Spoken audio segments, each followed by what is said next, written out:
Hello. Welcome to another round of the Healer's Corner with Melissa and Maria. We're going to talk some ethics tonight. And honestly, we were just talking about this before we got started. There's only really a handful of really, really important ones. So this one may be a little bit shorter, depending on interaction from our friends in the audience. If they have questions, by all means, feel free to ask questions, make comments. We'll respond to you live as we're recording. But yeah, we were like, how many are there? There's this one, this one, this one, this one, this one. And that's kind of the big ones. Like those are the most important. So, but I think the biggest one, and we even were kind of like the most important, is like, please do not substitute energy healing for medical prescription and or advice from your doctor. Like they can go hand in hand, they can complement one another. Mhm. Do not stop any medication, any therapies, regular follow-ups with your doctor, despite what an energy healer may say. Or claim. Yes. Yes. And I think that was another distinction that I'm like, you know what, that's really important. We should go over that from anybody who is really, really brand new. The distinction between a healer and like the medical community, right? Because some people I feel like try to use those interchangeably. And Maria, you had a good way of defining those out. So if you could, would you define for people the difference between the two? A healer a healer works with energy, but they're not licensed medically. But you can be a medical doctor or a nurse or somewhere in that field that um and also become a healer. So it's like if this is to protect yourself and protect the client, because in the grand scheme of things, the client is the utmost what you're focusing at that time, what's best for the client. And you also want to protect yourself, Mhm. you know. You also need to learn about your limitations as a healer. What might work for some people, another modality might not work for them, or it might work for them. So take my modality, pranic healing. I work with energy. I have had in the past um, said, this is not working. Maybe you need to seek out another practitioner, or if there's another practitioner that you know of that works a different type of modality, you can recommend them. Mhm. I think that is really an important topic, which we kind of covered in the very beginning, like the very first episode was Mm-hmm. that you are not the healer of everyone. So, it's not your job to save everybody in the world unless you are elevated up to a point of Christ, which by all means, then yes, go heal the world. Yes. But I don't think we have one walking around right now, which is a shame because I feel like right now we really need one in the world. But so be able and willing and keep your ego in check and say, you know what? I think you would get a greater benefit out of seeing a different type of healer, or, hey, this colleague of mine is really great in doing that. If you are open to maybe, kind of go over and talk with them. But, people that make the claims that they are healing all things. And we're going to kind of segue into another kind of epic, right? Like, Mm-hmm. don't go around claiming that you're going to cure cancer, that you are going to reverse, people who are paralyzed. Like, stop. if that so happens, because we're like really we're holding the space for the client to heal themselves. Mm-hmm. So in all actuality, they're healing them. We are creating that safe space. We are helping that energy flow. We are, creating that for them. So to make the claims that you're going to cure cancer and that you're going to do this and that they're going to walk again and they're going to stand up out of that wheelchair, like, shush, shush. So be wary of that if you come across, and of course I'm thinking of those Southern Baptist, is it Baptist, Protestant, those healers that Yeah. speaking in tongues, and which that's great, but when they're starting to throw down the crutches and when they're standing up out of the wheelchair, like I think every time that they've been investigated, those are plants that have been put into the audience. Hey, Venus. Hey. And hey, Divine. She's like, I was just thinking about doing a magical ethics class, and here you guys are doing a similar topic, right? Hey. And good luck on that class. I think you should do it. Yes, definitely. A lot more people need to know about the ethics of the boundaries, is to help safeguard yourself and also the client. Mm-hmm. And another thing too is like, and this is kind of great because I'm also a medical intuitive, and I really don't like to do that because then people start asking, "Oh, well, should I do this or should I take this or maybe I shouldn't take my med?" I go, no. That's not what I'm here for. I'm not a licensed physician. I'm not licensed in any way to prescribe or diagnose or anything. I'm just here to complement whatever your medical doctor is giving you, whether it's advice or medication, whatever. Mm-hmm. Yeah, they're complementary, not substitutes. No. So medical doctors come first.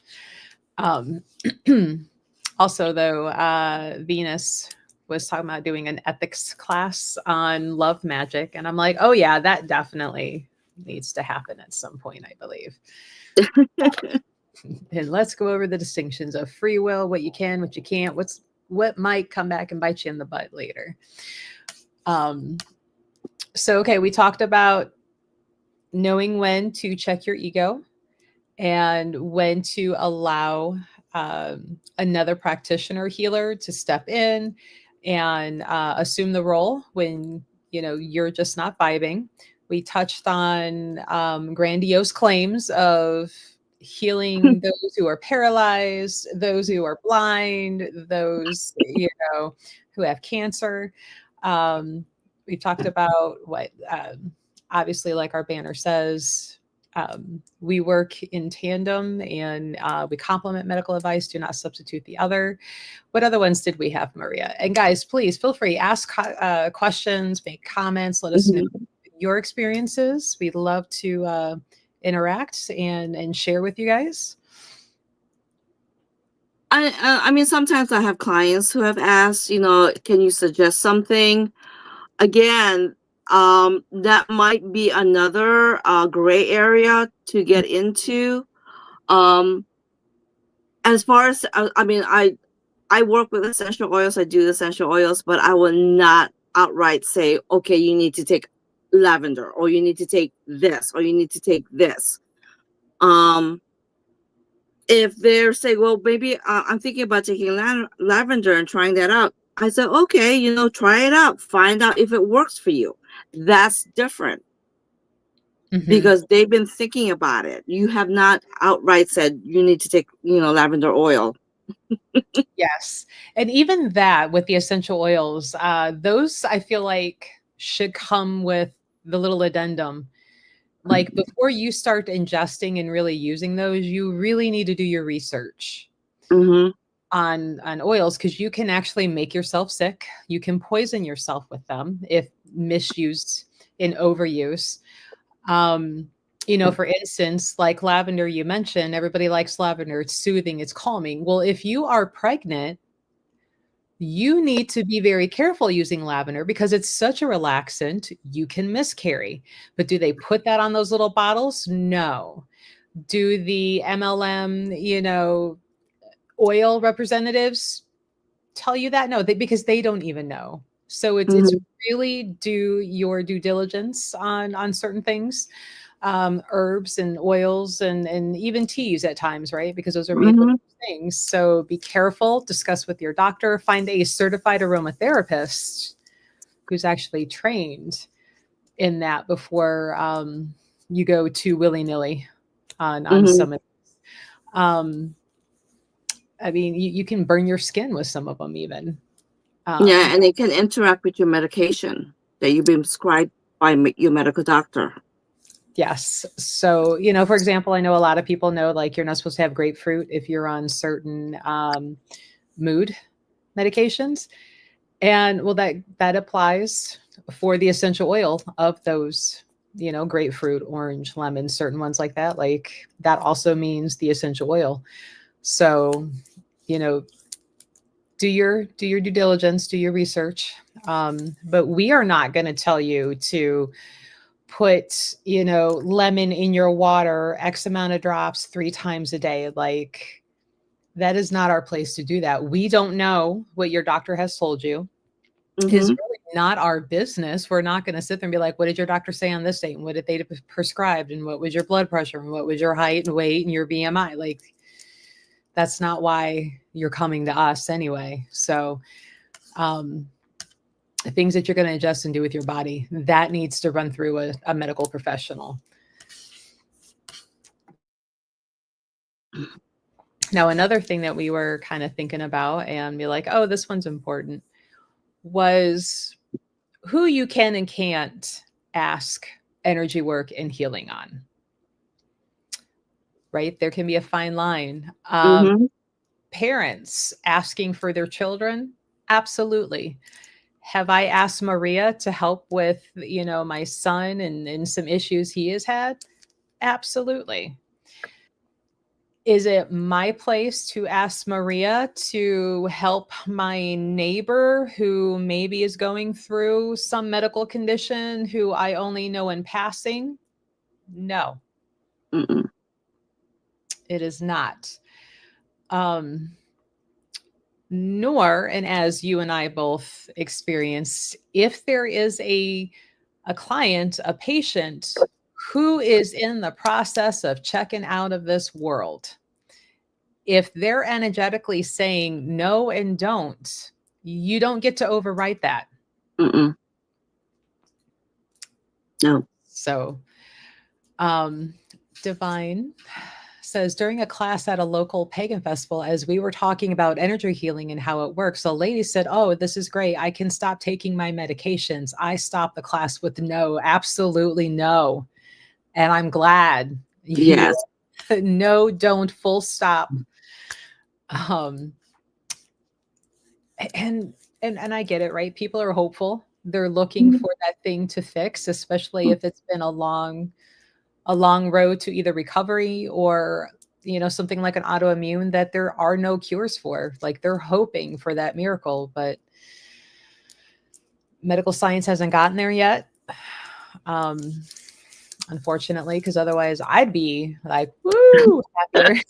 I'm sure you would too. I'm like, I can think of a whole bunch of people that will be like, yes. But yeah, no, never stop taking your medication just because you're seeing an energy healer. And I would almost say if they tell you to stop, you need to stop seeing them. Yes.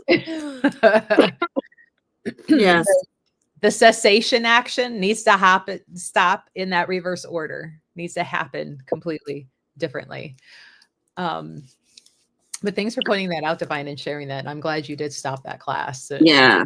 I hope it was a resounding no, not just no, but like no. And really get that out there for other people. And I'm sure there were other people in the area who were just as like, oh, as you were about it. Did you have any other ethics that I might be forgetting to cover? Let me see, maybe scroll through some comments here.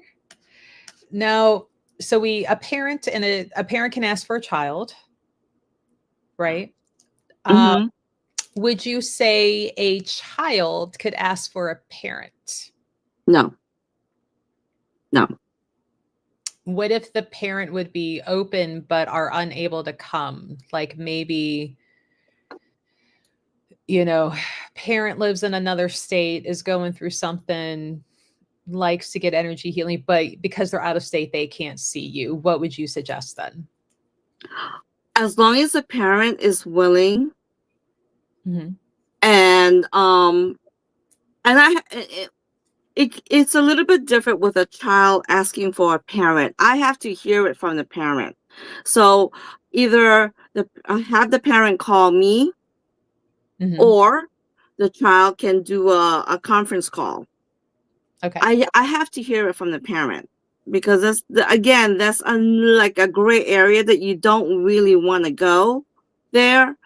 Um, but if a parent asks for a child, that's different, because it's a child, it's a minor, so Mhm. that's different. Um, I have had instance like the one that we had with our friend. Couldn't ask any of the family members. So what I did is I actually Astro traveled. I went into meditation, Astro traveled, and I talked to their highest, guides and whatnot. And if they gave me an okay, then I will go ahead and do the healing. But if they're saying no, I won't. I You cannot play God. They have a free will. They had certain things that they needed to learn, do, or whatever. And how would you feel if someone would go ahead and do a healing on you and you come out of it, but you don't really want to be in this world anymore? That's worse than being in a prison cell, because you're a prisoner in your body, and you're made to stay in this world. That kind of happened in a way with my one grandmother. Um, she passed, she had a DNR, and for some reason, the people closest to her that were responding right there, because of course I found out later, and I did not know she had a DNR though.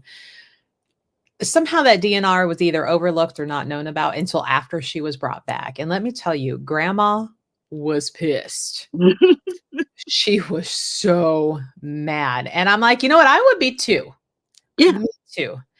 And because before she passed, she was seeing, my grandfather, who I never met because he passed long, long, long before I was ever born, her son, who had passed long before I was ever born. So she had already been talking to them anyway. And, she had never remarried, never, she was waiting to see her family again. And she got yoinked back. She was not a happy camper, let me tell you. And I'm like, grandma, same. I'm right there. I can see why you're mad. I would be too. Um, so it can kind of, I think the reason why it's okay with parents for children is because if that parent is seeking out the healing and the help for the child, it is coming from a good place. As the parents, you're kind of in that no better space anyway. Mm-hmm. And you have an overreaching view of kind of what's going on, or as much as you can, right? Certain Yeah. young people are really good at hiding stuff from their parents, but parents, we've been there, done that. We did it first. We understand, right? Yeah. That's how we know when you ain't sneaking out. We know you're gone. Like um so whereas if it's a child, like a grown adult asking for a parent, it's like, is that parent really ready to go? Are they willing to, kind of suffer a disease maybe in hopes to go out? So is it really your place to try and supersede that? Um, and if it's a case where that, parent is in a non-responsive state, that's where the healer then has, like Maria said, you go in and you contact those guides, that higher self, and say, is it okay to, is it my place to, and kind of take it from there. But of course, it's the discretion of the healer, and if really, or not the discretion, but the responsibility to find. It's a response. Yeah. And if you're told no, then you are to honor that. And if you try to ignore that, nothing's really going to happen anyway, because the patient is in control Mm-hmm. that healing. So, um, what about healing on friends' pets without telling them? I have done healings on pets of friends. I did not they know what I do. So that was a very open, they know what I do. But as far as somebody who doesn't know what you're doing, that you are a healer, that you work with energy, that's still again another gray area. Mhm. Because you don't know if that pet is under some kind of medication from the vet. You don't know what, and you don't want to. I mean, I had pets who made the transition, and I did have a pet that I did the healing on, and I was able to keep her for another year. But it was something that I had to ask that pet. I mean, I did a pet communication, and she allowed me to do the healing on her because it was my pet.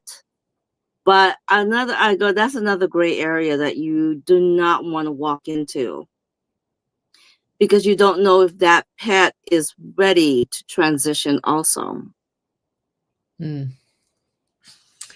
Divine shares, I would not start doing energy work on someone I was doing a reading for without talking to them about it first. I know a reader who did it, and her spirit team told her off. They told her it wasn't something for her to fix. And that is exactly right at times, right? Mm-hmm. Maybe that is a lesson that client needs to learn for themselves instead of, because some people just they learn lessons the hard way. Mm-hmm. I may or may not sometimes be that person. Leave it at that. It But depends. yeah.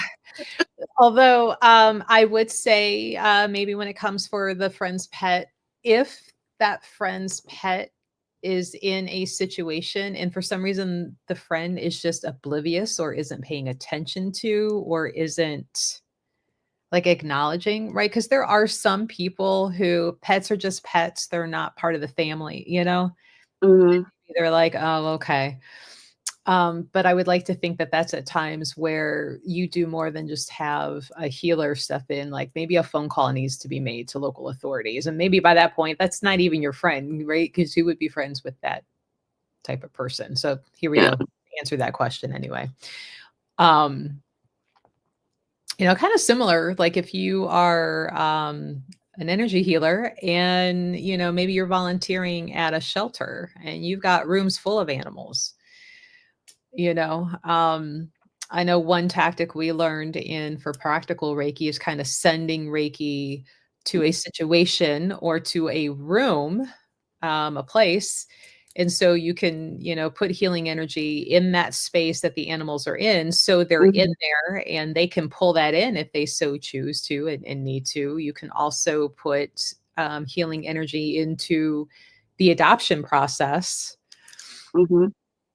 so they can find the right appropriate home quickly to get them out as quickly as possible.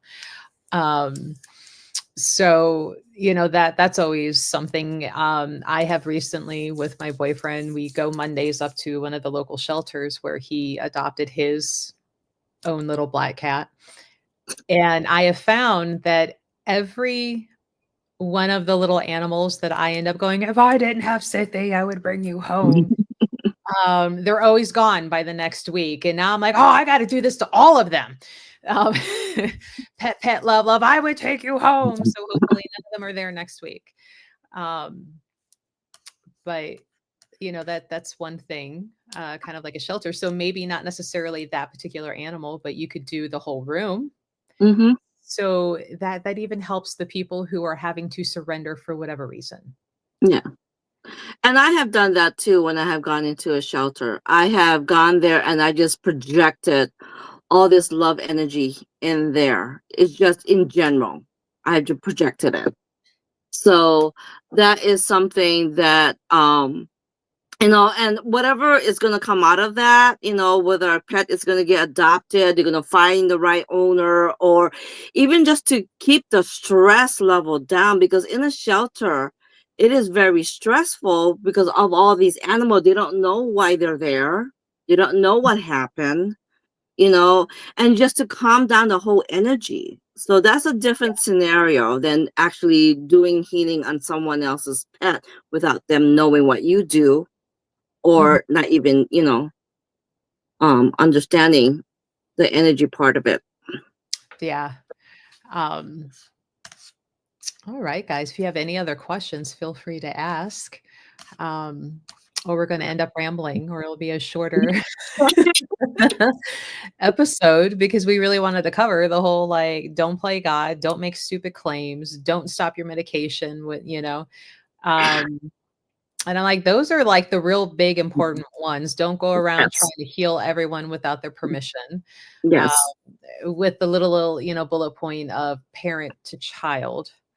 Mm-hmm. Um, and that could even be a little, right? Because sometimes we have helicopter parents Mm-hmm. think there's something's wrong when there's not, Mm-hmm.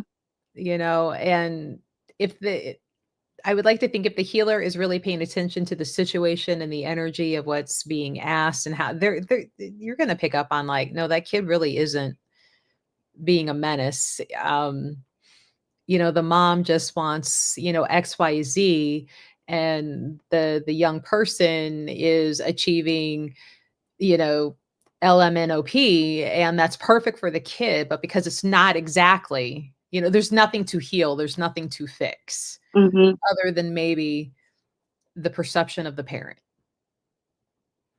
So,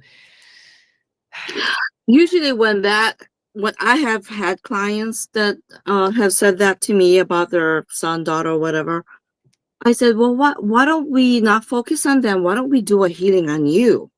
oh, So that shots I turned it fired. around. I said, why don't we do a healing on you? Because you're already here. They may have booked a reading. I said, why don't we do a healing on you? And that's when I usually do a psychological energy healing on them to help them calm down and maybe take a step back and breathe and say, okay, maybe I need to give my son or daughter some space. Mhm. So I always turn it around that way. Um, and I do ask, like, usually if it's a child like around 16, 17, later in their teens, I said, have this discussion with your son or your daughter first and have them come and see me if Mm, they're ready, you know. mhm. Because around 16, 17, they're going through a whole lot of stuff right there. So Yeah. yeah, and like you said, helicopter parents, they may not do it the way they want it to do. So I said, oh, I want my daughter to come and see you. I said, well, have that discussion with your daughter. Once Mhm. I find out they're around 16, 17, yeah, they may not want to. Um, They may not so feel that there's anything wrong in their life that they need to have fixed anyway. yes. So, For me as an energy healer, I think the biggest thing that was hard for me was when it becomes a family member. mm, So I had a family member contact me because it was during COVID. And I said, well, I go, is, is, and it was another family member was in the hospital. And I said, okay. I said, did you talk to this family member? And she said, no, I said, talk to this family member first. And not all of my family knows what I do. So I had the discussion, and then she called back and she said, okay, it's a go. I said, okay, fine. But I still had to get confirmation from his guides. mm, And I knew. I just knew, I had this feeling, and I got this knowing, and I also got this word, no. So that was the hardest thing for me as a healer, because it's someone that's close to me. It's a family. Mm-hmm. So in that instance, what I did was I did enough to make them feel comfortable and have clarity on what they want to decide on. I didn't do a full healing, because I knew this person did not know whether they want to stay or go, because they did have COVID. Mm-hmm. Yeah. Divine said you also talked about casting love spells on a specific person. I normally, and this would be better for Venus when we bring her on for like some love stuff, but a lot of the times when I've had that type of question about healing a relationship, because it's always that's been presented to me, the other partner or spouse, whoever, whatever, in that relationship cheated or left, or, there was a separation, and the one that is the one left behind for whatever reason, is the one who's wanting to fix, and is the one who is like, how do we do this? How do we fix it? How do I bring them back? How do I make them see that I love them? And I'm like, my stance is, why would you want back somebody who cheated in the first place? Mm-hmm. Or why would you want somebody who left you once for whatever reason that they are dissatisfied? And I'm like, how about we talk about healing you through this traumatic experience here, Mm-hmm. and then we can talk about um you manifesting better for yourself, better than the person who did that in the first place. So why settle? You just learned what you didn't want, even though it doesn't feel that way right now. But heal yourself through that and move on to have better. Though when it comes to casting on someone, I'm always like, why? Why? And Venus, if you're still hanging in on Twitch, feel free to comment in. But I'm like, if you have to work that hard energetically, to me, that means you're going to have to continually keep doing that the Mm-hmm. whole time you're together, because you are trying to bend their free will. And the minute you slack that, their free will is going to pop back into place and be like, why am I here again? What? Mm-hmm. And I'm like, I got better things to do with my time and energy.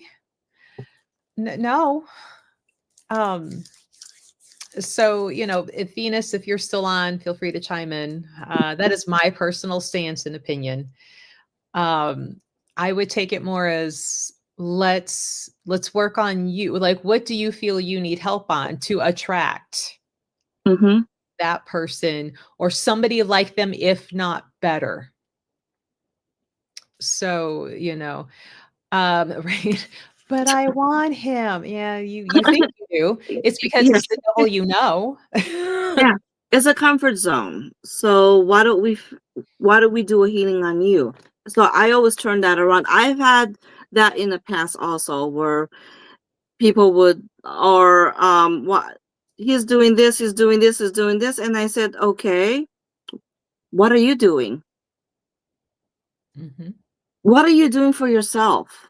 Don't you think your energy of you focusing on him, you should focus on yourself and give yourself that self-love and that self-care, Mhm. and just attract a new person who will take care of you the way you should or deserve to be taken care of or be supported. Mhm. And I'm not talking about financial supporting, I'm talking about emotional supporting, because it's hard to find someone that you click and you have the understanding when that person needs to be left alone, when you need to be left alone. It's hard to find that. Mhm. Or And even when, knowing the subtle cues of when you say, "I'm fine," but you're not really. yeah. Mhm. Who knows that slight, minute pitch change to know that you're really not okay, or the body language. So finding that person who's willing to pay attention and learn that about yourself. We were just talking about this in the store about a gentleman online. Um, I think it was the girlfriend who like shared to followers that she's like, "Is this weird or is this stalking?" Like this person, this boyfriend had made a spreadsheet of like her favorite Starbucks, her favorite like takeout, her like he had it. So he knew that if she needed, he pulled up that spreadsheet and he's like, "I got you." And she's like, "Is that weird?" And I'm like, "That is fantastic." Honey, he put the energy into a spreadsheet. I hate spreadsheets. You marry that man. Yeah. Like, that is wonderful. Um, now I didn't see the whole social media, but from what was described to me, and I'm like, that's fantastic. I would just be thrilled Yeah, that he got you. yeah. And whatever it is, yeah, he got you to make you happy. Mhm. And he Mhm. knew he wasn't gonna remember that, so he made a spreadsheet that he could pull Yeah, up yeah. anytime he needed it. Marry that man. Um,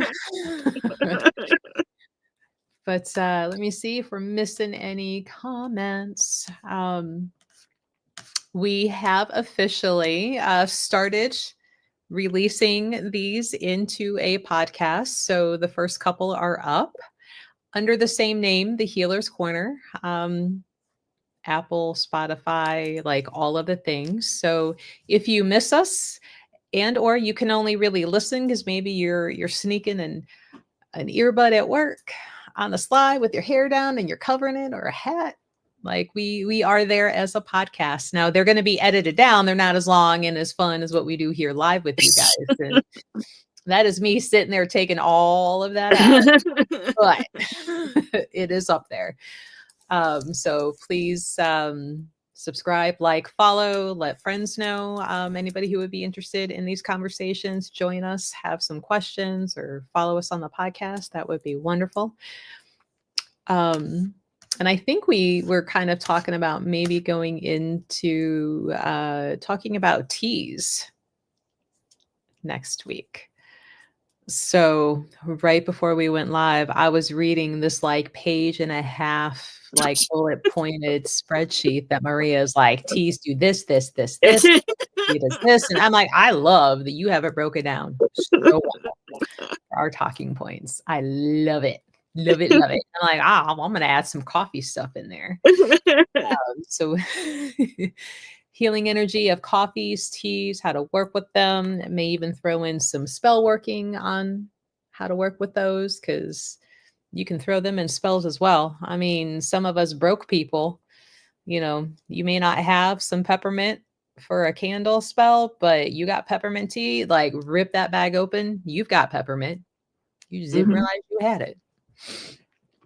So next week, going on some teas and some coffee, and maybe some deities that can work with some of those and for healing. Like, who would be a Hawaiian deity over tea? Is there one? No, No? I no, was there's thought not you're gonna be one. like, it is. No, there's not one. Okay. 'Cause a Sorry. part of me right now, I'm like, I can't think of one across the board. And by no means do I know all of the things, but I'm like, there's gotta be. There's gotta be. And that'll be a rabbit hole I go down probably tomorrow in preparation for next week. Um, but yeah, if you guys have any other questions or comments, we were discussing the ethics of energy healing, and we gave a few warnings of what to look for if you go in for a new healer round. And if they're claiming that they do such things like cure cancer or paralysis, you need to get up and walk out. If they tell you to stop medication prescribed by your doctor, you need to stop talking to them. um, it is generally okay as a parent to request healing for your child. What about spouse? Again, that is a gray area because as an adult, they have free will and they're an adult. So, um, some spouses think this is woo woo. It's usually the Mine, guy side, yeah. mine is one of them. All these years, he hasn't come over to the dark side yet? He's still holding out over there? Oh yeah, yeah. I Okay. mean, That man yeah. is committed over there, isn't he? He is one of them. He thinks this is woo woo. He thinks this is okay. I go, okay, go ahead. Go see it. Go spend all that money on the doctors. That's fine. Go ahead. But I can compliment this. Um, he had, well, it was funny because he has these outbursts and it just like, no, it just comes. And he was just so tired that one time. And he was like, I said, do you trust me? Let me do what I do. No, no, no. About 15 minutes after that, he said, okay, go ahead. Just do it. So I did it. And then the hiccup stopped and he was able to fall asleep. So the next morning, I said, so what do you think about that? Oh, I knew it was already going off it was my body just, I was like, okay, whatever. He has an explanation for everything. So, Mhm. and if that is fine with him and that what keeps him going through the day, then that's fine. I really thought by now, after all the years you've been doing, he would have finally, like, grudgingly, like, "Okay, Mm-mm, okay." mm-mm.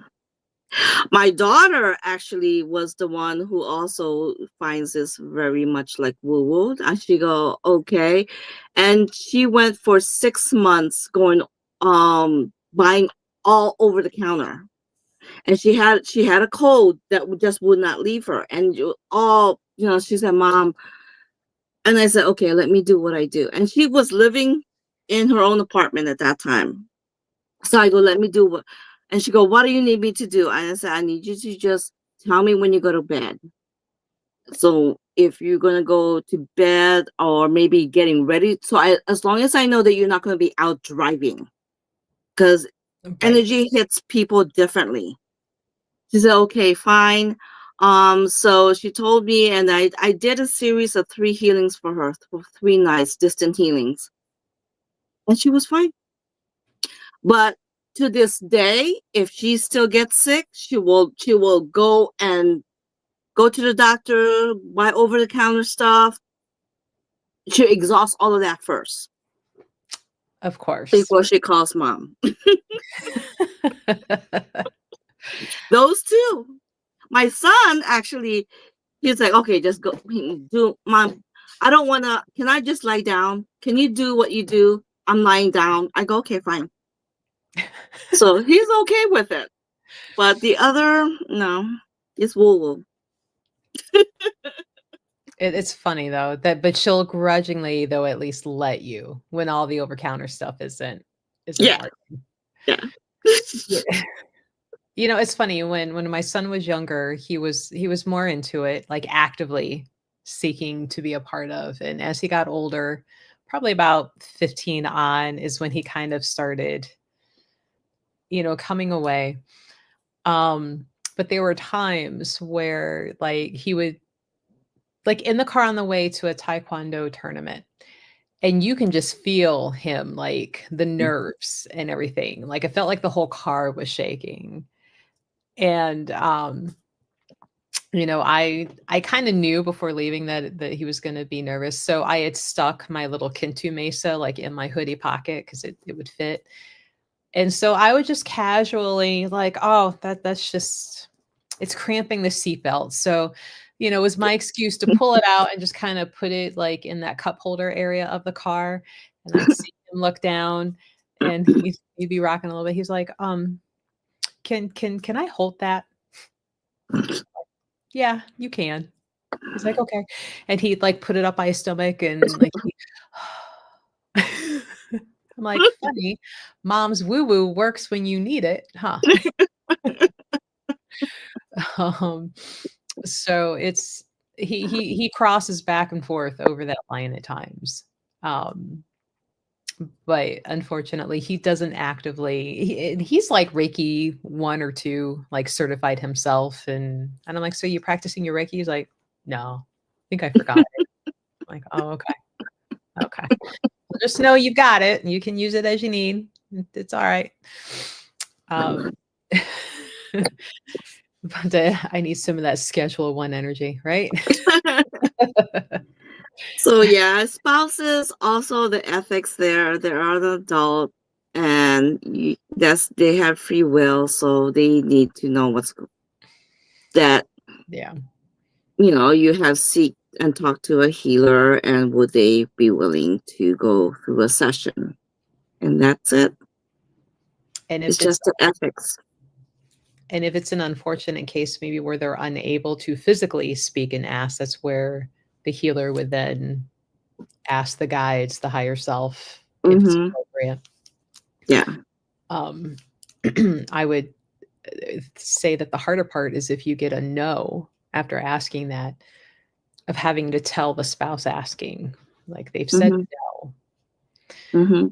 Mm-hmm. And that can be tough, especially if somebody is transitioning. Yeah. Let's see here. Quoting some song lyrics back and forth with Kwame here on YouTube. Great. Now I'm gonna have to listen to that song when we